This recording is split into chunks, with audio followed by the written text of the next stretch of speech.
Hello दोस्तों, मैं कर्ण Singh Nalanda academy के ऑनलाइन प्लेटफॉर्म पे आपका स्वागत है। जैसा कि पिछला कल जो हम लेक्चर पढ़ रहे थे, तो पिछले लेक्चर में हम लोगों ने पढ़ा था कि मौलिक अधिकार में हम लोगों ने, जैसे पिछले लेक्चर में स्वतंत्रता का अधिकार, शोषण के विरुद्ध अधिकार और धार्मिक स्वतंत्रता का अधिकार हम लोगों ने पढ़ा था। आज जो हमारा नेक्स्ट टॉपिक है, तो संस्कृति और शिक्षा संबंधी अधिकार, और फिर उसके बाद तब हम लोग जो सांविधिक उपचार का अधिकार है उसको पढ़ेंगे। जैसे पहले तो हम लोग ये जाने कि संस्कृति और शिक्षा संबंधित अधिकार किसके लिए प्रोविजन किया गया था और किस अनुच्छेद से कहां तक प्रोविजन। तो हमारे 29 अनुच्छेद और 30वां अनुच्छेद, तो 29वां और 30वां अनुच्छेद, दो अनुच्छेदों में इसका प्रावधान किया गया था। और ये शिक्षा और संस्कृति संबंधी अधिकार किसको दिए गए थे? जो हमारे यहाँ भारत में जो अल्पसंख्यक वर्ग हैं, बहुत सारे जो वर्ग रहते, वो अपने आप को सुरक्षित महसूस न करें, उनकी भाषा और संस्कृति वगैरह सबको संरक्षण दिया जा सके। इस उद्देश्य से ही भारत की सांस्कृतिक अनेकता के कारण ही संविधान निर्माताओं द्वारा जो भारत के नागरिकों को संस्कृति और शिक्षा संबंधी अधिकार प्रदान किए गए थे। ये किसको प्रदान किए गए थे? सिर्फ भारतीय नागरिकों। तो भारत में जो अल्पसंख्यक वर्ग रह रहा है, जो भारत का नागरिक है, तो उन्हीं नागरिकों को शिक्षा और संस्कृति और शिक्षा संबंधी अधिकार प्रदान किए गए हैं, ताकि बहुमत की निरंकुशता से अल्पसंख्यक वर्ग के अधिकारों को सुरक्षित रखा जा सके।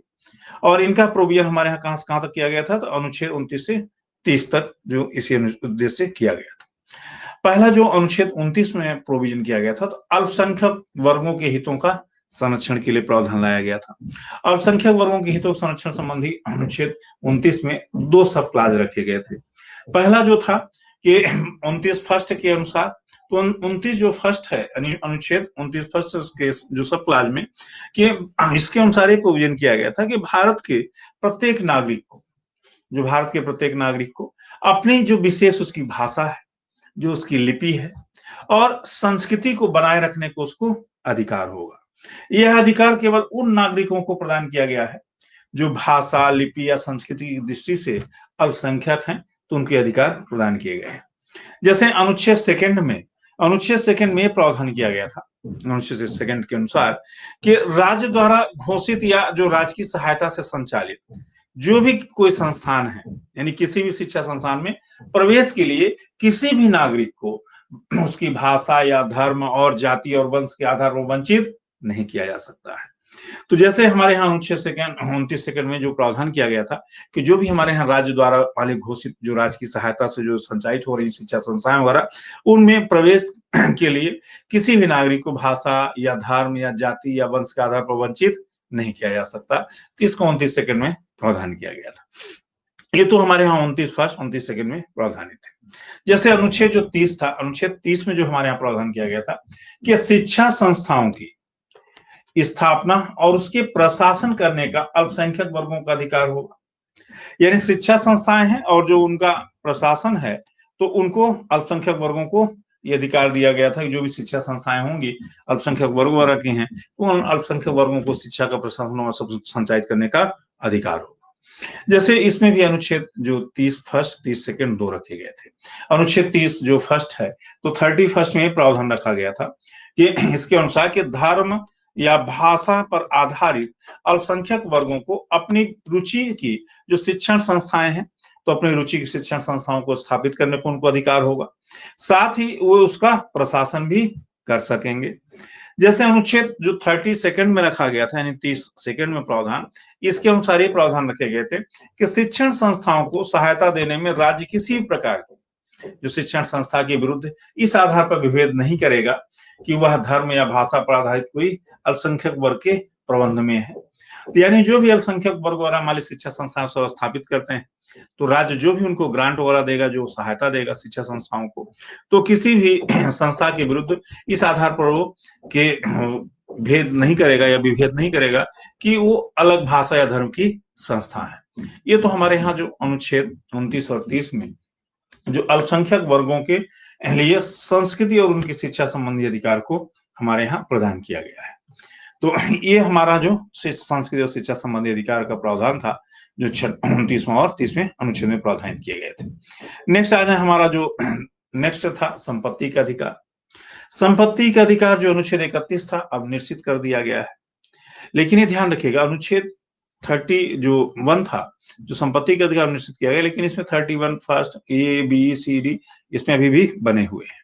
जैसे मूल संविधान का जो भाग 3 था, तो उसमें 7 पहले मौलिक अधिकार प्रदत्त किए गए थे, हमने पिछले क्लासों में डिस्कस किया है, जिनमें से एक क्या था, संपत्ति का अधिकार था, जो संविधान के अनुच्छेद 19 फर्स्ट F में भी और अनुच्छेद 31 में 2 जगह वर्णित था। एक तो अनुच्छेद 19 जो फर्स्ट है, फर्स्ट में F दिया गया था, वहां भी लोगों को संपत्ति का अर्जन करने का सब अधिकार प्रदान किया गया था। वहीं इसी को हमारे यहाँ व्यापक डिफाइन कहाँ किया गया था, तो अनुच्छेद 31 में भी डिफाइन किया गया था। अनुच्छेद जैसे 19 फर्स्ट के F में क्या प्रोविजन किया गया था, तो इसमें प्रावधान किया गया था सभी नागरिकों को संपत्ति को प्राप्त करने, उन्हें बनाए रखने और बेचने का अधिकार था। किंतु जो अनुच्छेद 31 के अनुसार किसी भी व्यक्ति को विधि के अधिकार के बिना संपत्ति से वंचित नहीं किया जा सकता है।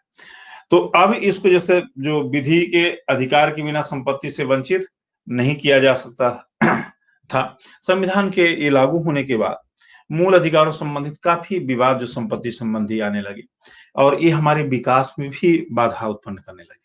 जैसे हमारी सड़कें निर्माण करनी है, तो कोई भी ग्रामीण क्षेत्र के जो लोग होते वो अपनी जमीनें देने के लिए तैयार नहीं थे। हमारी नहरें निर्माण करनी है, तो उसके लिए जमीनें देने के लिए तैयार नहीं थे, और बहुत सारे सब वाद आने लगे। और ये मूल अधिकारों से सबसे अधिक विवाद संपत्ति भी में ही है रहा, संपत्ति को लेकर के रहा। ये जो सरकार विकास के लिए जब तत्पर हुई और जो रोडें, सड़कें, नहरें सब बनवाई जाने लगी, तो ये समस्याएं उत्पन्न होने लगी और वाद आने लगे। और संविधान लागू होने के बाद जब इन सब में वाद आया, संवैधानिक मामले में न्यायालय ने कदम उठाए और कई मामलों को लेकर के अनेक जो संवैधानिक जो मामले उठाए जब गए, तो इसी में फिर कालांतर में जो 44वां संविधान संशोधन लाया गया। 44वां संविधान संशोधन 1978 में लाया गया और 44वां संविधान संशोधन 1978 में ला करके जो 19 फर्स्ट F और अनुच्छेद 31 को भाग 3 से हटा दिया गया और इसको हटा करके एक नया अनुच्छेद जो था, अनुच्छेद 300A, तो अनुच्छेद 300A में इसको रखा गया, जिससे संपत्ति का जो मौलिक अधिकार था अब ये समाप्त हो गया। संपत्ति का मौलिक अधिकार वह एक अब कैसा अधिकार बन गया, लीगल राइट यानी कानूनी अधिकार बन गया। विभिन्न संशोधनों के द्वारा इन अनुच्छेदों की वर्तमान स्थिति जो है अब कहा जाए तो निम्नलिखित है, जो ये अनुच्छेद इसमें शामिल किए गए। अनुच्छेद जैसे जो 31A रखा गया था, तो इसमें इसे प्रथम संविधान संशोधन के माध्यम से जोड़ा गया था और इसका उद्देश्य था कि जो जमींदारी हमारे यहाँ प्रथा थी, तो जमींदारी का उन्मूलन करना इसका मेन उद्देश्य था। और उसके लिए पारित जो विधियों की विविधता को ताकि न्यायालय में चुनौती दिए जाने से संरक्षण प्रदान किया गया ताकि लोग न्यायालय में न जा सके। इसके अंतर्गत राज्य द्वारा संपदाओं आदि के अर्जन के संबंध में भी बनाए गए जो कानून है उनके आधार पर चुनौती अब नहीं दी जा सकती है। और वे अनुच्छेद जो 14 में जो या 19 की असंगति है या उन्हें न्यून करते हैं। जैसे अनुच्छेद जो 31B रखा गया था, अनुच्छेद 31B में इसे भी जो संविधान प्रथम संविधान संशोधन द्वारा ही जोड़ा गया और ये प्रावधान ही जोड़ा गया था कि जैसे हमारे यहाँ इसी के 9वीं अनुसूची में जो भी शामिल कानून होंगे या नियम होंगे, तो उनको इस आधार पर शून्य समझा जाएगा कि मूल अधिकारों से असंगत हैं या उन्हें छीन लेते हैं या मौलिक अधिकारों को न्यून करते हैं। तो इनको शामिल किया गया था 9वीं अनुसूची को। और वस्तुतः इस अनुच्छेद का उद्देश्य था कि जो जमींदारी हमारे यहाँ प्रथा थी, जमींदारी के उन्मूलन संबंधी नियमों को मूल अधिकारों द्वारा जो प्रदान किए गए संरक्षणों से मुक्त रखना था और इसमें न्यायपालिका के हस्तक्षेप से इसको बचाना था, इसलिए इसको 9वीं अनुसूची में डाला गया और इसको शामिल किया गया जमींदारी उन्मूलन को। और फिर अनुच्छेद जो 31C, अनुच्छेद 31C में इसको 25वें संविधान संशोधन द्वारा 1971 में जोड़ा गया। अब इसको 25वें संविधान संशोधन द्वारा 1971 के माध्यम से जोड़ा गया और इसके अनुसार जो अनुच्छेद 39B और 39C में उल्लेखित जो नीति निर्देशक तत्वों को व्यवहारिक रूप देने के लिए यदि सरकार कोई कानून बनाती है तो उसे इस आधार पर अवैध नहीं माना जाएगा कि यह अनुच्छेद 14, अनुच्छेद 19 और अनुच्छेद 31 के विरुद्ध है। तो जैसे इसको जो 25वें संविधान संशोधन 1971 में जोड़ा गया और जैसे 39B जो राज्य के निदेशक तत्व में शामिल है और 39C में, तो उनको व्यवहारिक रूप देने के लिए सरकार कोई कानून यदि बनाती है तो इस आधार पर ये अवैध नहीं माने जाएंगे, जो कि मान विधि के समक्ष समता का या स्वतंत्रता के अधिकार का या 31 जो संपत्ति के अधिकार के विरुद्ध है, तो इनको गैर कानूनी नहीं माना जाएगा या अवैध नहीं माना जाएगा उन कानूनों को। तो इसको शामिल किया गया था अनुच्छेद 31C को। अब हमारा जो इन पूरे जो अधिकार प्रदान किए गए थे, चाहे विधि के समक्ष समता का अधिकार हो, चाहे स्वतंत्रता का अधिकार हो, चाहे शोषण के विरुद्ध अधिकार हो, या फिर धार्मिक स्वतंत्रता का अधिकार, या शिक्षा और संस्कृति संबंधी अधिकार। अब इनको सबको प्रदान कैसे कराया जाएगा, उसी के लिए हमारे यहाँ संवैधानिक उपचारों का अधिकार का प्रोविजन किया गया था। किसमें? तो अनुच्छेद हमारे यहाँ जो 32 में, अनुच्छेद 32 में हमारे यहाँ संवैधानिक उपचारों का, इनके सांविधिक जो उपचारों का जो प्रोविजन लिखा गया था कि मान लीजिए कि जो हमारे यहाँ ये सभी अधिकार प्रदान किए गए हैं नागरिकों को, ये कैसे प्राप्त होंगे। तो संविधान के द्वारा जो प्रदत्त मूल अधिकार थे, इनका यदि कोई महत्व नहीं होता यदि इनको लागू करवाने के लिए व्यवस्था नहीं की जाती तो। इसीलिए भारत के संविधान का जो अनुच्छेद 32 को नागरिकों को संवैधानिक उपचारों का अधिकार प्रदान करने के लिए इसकी व्यवस्था की गई थी, और जिसका प्रयोग करके वे अपने मूल अधिकारों को न्यायपालिका की सहायता से सुरक्षित रख सकते हैं। और इसीलिए डॉक्टर अंबेडकर साहब ने इसे संविधान की आत्मा कहा है। इसे क्या कहा है? तो इसे संविधान की आत्मा कहा है। जैसे अनुच्छेद 32 नागरिकों को संविधान के जो भाग 3 द्वारा प्रदत्त जो अधिकारों को प्रवर्तित कराने के लिए समुचित कार्यवाहियों द्वारा उच्चतम न्यायालय में समावेदन करने का अधिकार या प्रत्याभूत गारंटी किया जाता है।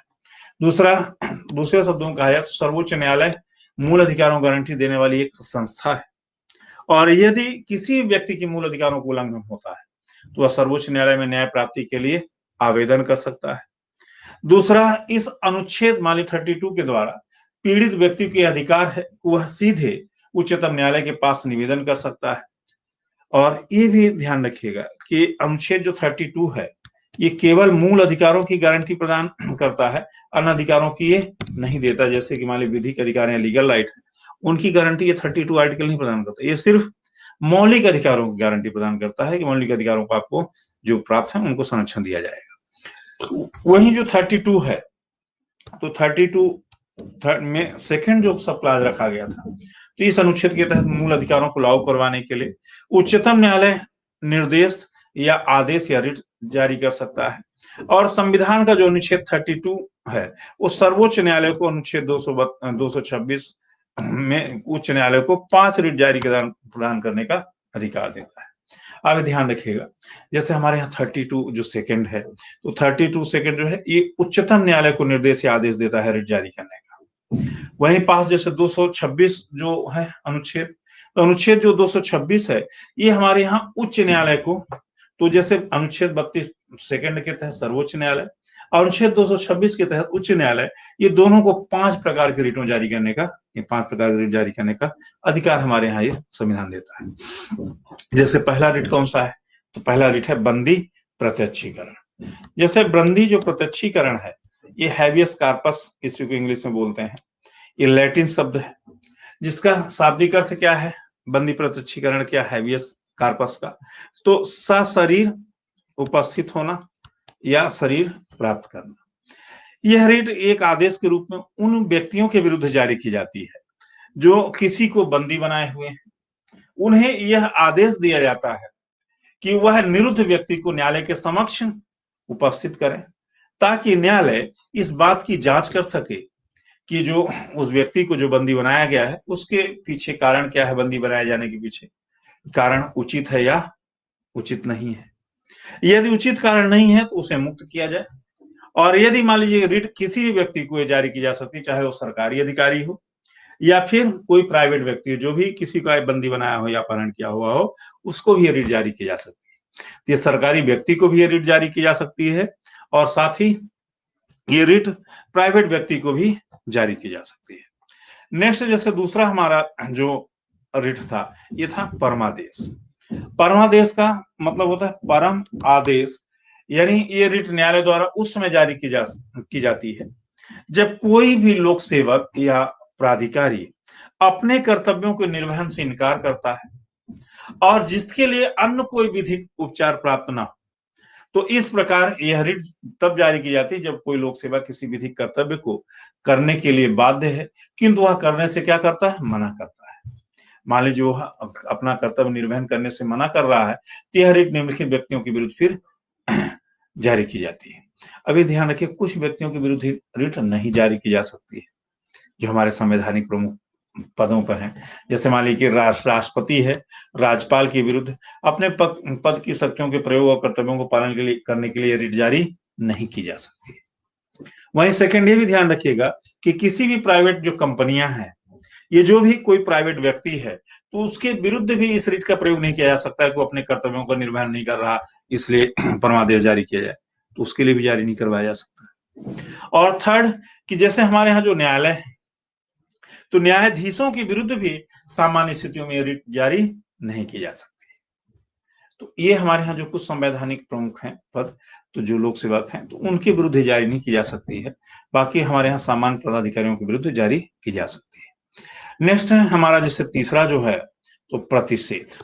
तीसरा जो रिट है प्रतिषेध यानी प्रोहिबिशन। प्रतिषेध का अर्थ होता है रोकना या रोक लगाना। ये कहा जाए तो एक न्यायिक रिट होती है, और जो वरिष्ठ न्यायालय किसको जारी करता है, तो अधीनस्थ न्यायालय को अपने जारी करता है। जब कोई मान लिया अधीनस्थ न्यायालय अपने अधिकार क्षेत्र से बाहर जाके कोई कार्य कर रहा हो, या अपने क्षेत्र से अधिकार क्षेत्र से बाहर जाकर जुरिडिक्शन से बाहर जाकर कार्य करता है, और ये प्राकृतिक न्याय के नियमों का उल्लंघन करता है, तो फिर रिट ये जारी की जाती है। कहा जाए तो इस रिट का उद्देश्य है किसी अधीनस्थ न्यायालय को अपनी अधिकारिता का अतिक्रमण करने से रोकना। तो किसी अधीनस्थ न्यायालय को अपनी अधिकारिता का अतिक्रमण करने से रोकने के लिए रिट जारी की जाती है। नेक्स्ट उत्प्रेषण। उत्प्रेषण जो सरी रिट है, तो यह रिट भी कहा जाए तो प्रतिषेध की तरह ही एक न्यायिक रिट है। ये भी जुडिशरी द्वारा ही रिट जारी की जाती है, जुडिशरी के लिए, जो ये वरिष्ठ न्यायालय द्वारा अधीनस्थ न्यायालय को जारी किया जाता है। और इस रिट के तहत अधीनस्थ न्यायालय में जो चलने वाले वादों को वरिष्ठ न्यायालय क्या करता है, अपने पास मंगा लेता है या अपने पास भेजने के लिए आदेश देता है। और जब अधीनस्थ न्यायालय ने अपने अधिकारिता क्षेत्र से बाहर जाकर कोई निर्णय किया, तो निर्णय में प्राकृतिक न्याय के सिद्धांतों का उल्लंघन किया, तभी ये रिट जारी की जाती है सर्वोच्च। अब ये थोड़ा सा ध्यान रखिए कि इन दोनों में मौलिक अंतर क्या है, प्रतिषेध और उत्प्रेषण, क्योंकि बड़ा कंफ्यूजन की स्थिति होती है जब हमारे यहाँ प्री ओरम क्वेश्चन पूछे जाते हैं या मेंस में दोनों को हमको तुलना करके डिफाइन करना होता है, तब ये समस्याएं आती हैं। प्रतिषेध तथा उत्प्रेषण दोनों ही न्यायिक रिटें हैं जो कि अधीनस्थ न्यायालय को ही जारी की जाती है, किंतु दोनों रिटों में अंतर यह है कि जब कोई अधीनस्थ न्यायालय ऐसे मामले की सुनवाई करता है जिस पर उसे अधिकारिता प्राप्त नहीं है, तो वरिष्ठ न्यायालय प्रतिषेध रिट जारी करता है। मान लीजिए कि जिस रिट पर या जिस रिट पर उसको सुनवाई करने का अधिकार नहीं है, या ऐसे मामले हैं जिन पर मान लीजिए कि अधीनस्थ न्यायालय को सुनवाई करने का अधिकार नहीं, उन मामलों की सुनवाई कर रहा है, तो फिर प्रतिषेध रिट जारी की जाती है, क्योंकि उसको रोक लगा दिया जाता है, रोक दिया जाता है। और यदि मान लीजिए कि दूसरा कि यदि अधीनस्थ न्यायालय मुकदमे की सुनवाई कर चुका है और निर्णय दे चुका है, तो फिर वहां पास मान लीजिए कि अधीनस्थ न्यायालय जो है वो सुनवाई कर भी चुका है और डिसीजन भी उस पर दे चुका है उस मामले पर, तो फिर वहां पास उत्प्रेषण रिट जारी की जाती है, और यह कार्यवाही को क्या कर देता है, तो रद्द कर दिया जाता है फिर वहां पास। जैसे ये तो हमारा जो उत्प्रेषण यानी सर्वोच्च और जो प्रोहिबिशन यानी प्रतिषेध रिटों में जो थोड़ा सा मौलिक अंतर है। नेक्स्ट हम लोग आ जाए अधिकार परीक्षा। अधिकार परीक्षा का शाब्दिक अर्थ होता है किस अधिकार से, यानी अधिकार परीक्षा शाब्दिक अर्थ है कि आपका अधिकार क्या है या आपका प्राधिकार क्या है। यह रिट ऐसे व्यक्ति के विरुद्ध जारी की जाती है जो किसी सार्वजनिक पद को अवैध रूप से धारण किए हुए है। इस रिट द्वारा उससे यह पूछा जाता है कि वह किस अधिकार से पद को धारण किए हुए है, और इसका मुख्य उद्देश्य किसी व्यक्ति को उक्त पद के धारण करने से रोकना है जिसे धारण करने का कोई वैध अधिकार नहीं होता है। और ये न्यायालय रिट जारी करके उसे अपने पद से हटा भी सकता है या उसके पद को रिक्त घोषित कर भी सकता है, ये न्यायालय को अधिकार है। तो ये ध्यान रखिएगा, जो अधिकार परीक्षा है, तो मान लीजिए कोई भी अधिकारी हो अपने अधिकार क्षेत्र से बाहर जाके कोई कार्य करता है, तो उसके विरुद्ध तभी जारी की जाती है, या तो सार्वजनिक रूप से कोई अवैध रूप से पद कोई धारण करता है तभी रिट जारी की जाती है। और ये जनरली लोक सेवक के को जारी की जाती है, और उससे पूछा जाता है कि आप किस अधिकार से इस पद को धारण किए हुए हैं या किस अधिकार से इस कार्य को आप कर रहे हैं। मान लीजिए अधिकार से बाहर जाके वो कार्य करता है तो। नेक्स्ट जैसे हमारा जो मूल अधिकार के ये प्राप्त प्रदत्त कराने के लिए ये 5 रिटें जारी करने का हमारे यहाँ सुप्रीम कोर्ट और हाई कोर्ट दोनों को अधिकार है।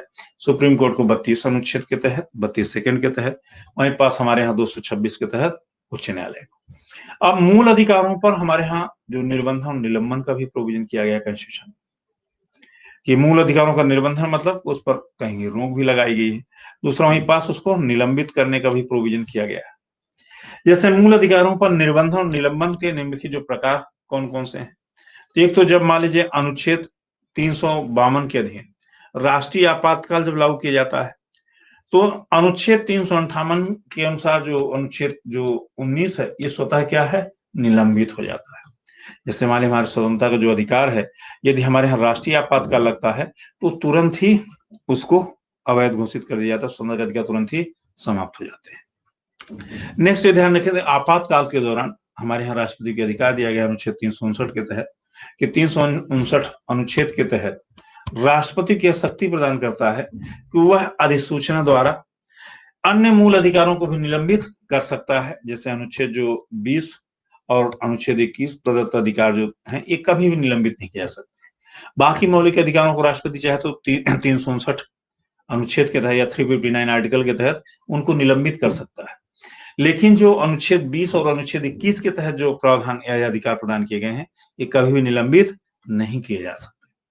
नेक्स्ट जैसे अनुच्छेद जो 33 हमारा है, तो अनुच्छेद 33 ये संसद को यह शक्ति प्रदान करता है कि हमारे यहाँ जैसे डिफेंस है, यानी प्रतिरक्षा, सेना, सुरक्षा बलों, पुलिस और इंटेलिजेंस, दूरसंचार आदि क्षेत्रों में जो कार्यरत लोग हैं, तो उनके मूल अधिकारों को विधि बनाकर निर्बंधन आरोपित किया जा सकता है।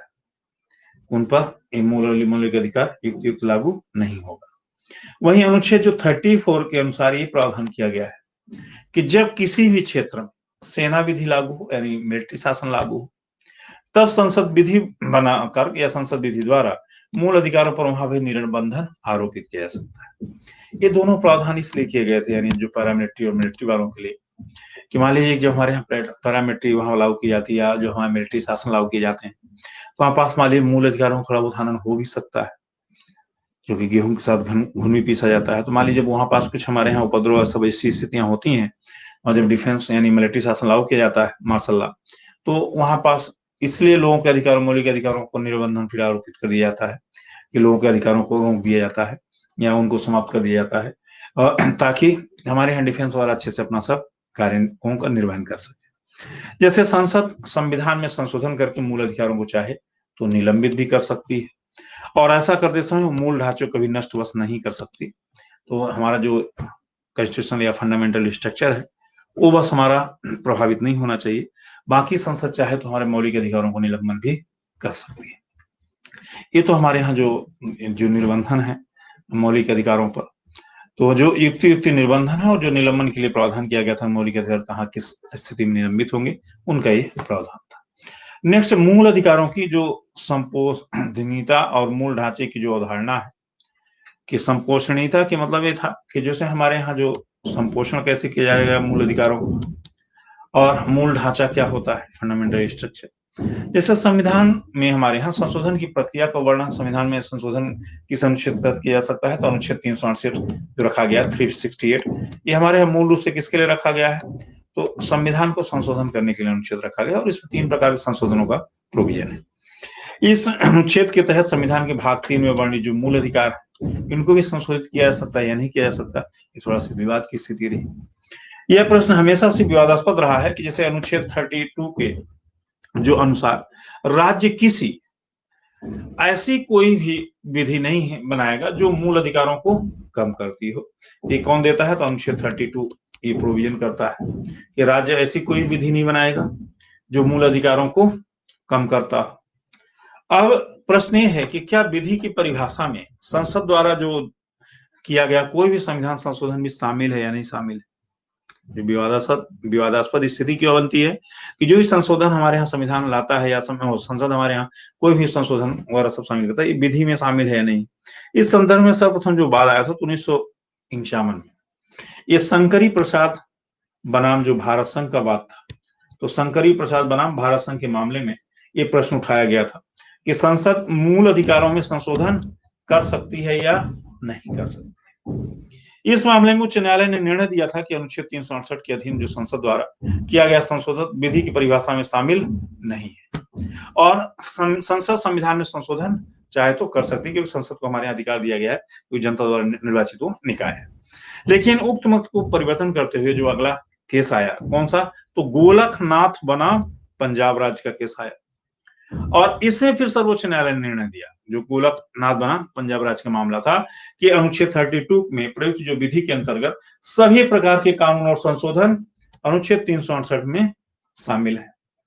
अतः संसद को मूल अधिकारों में संशोधन करने की कोई शक्ति प्राप्त नहीं है, और इस मामले में कठिनाई दूर करने के लिए अनुच्छेद जो संसद ने 1917 में, जो 1971 में, ये 1971 में 24वें संविधान संशोधन द्वारा, 1971 में 24वें संविधान संशोधन द्वारा वो डिफाइन किया कि संसद संविधान के किसी भाग में संशोधन कर सकती है, और संसद द्वारा किए गए जो भी संशोधन है अनुच्छेद 13 की विधि के अधीन विधि नहीं माना जाएगा, और राष्ट्रपति सभी संविधान संशोधनों पर अपनी अनुमति देने के लिए बाध्य भी होगा।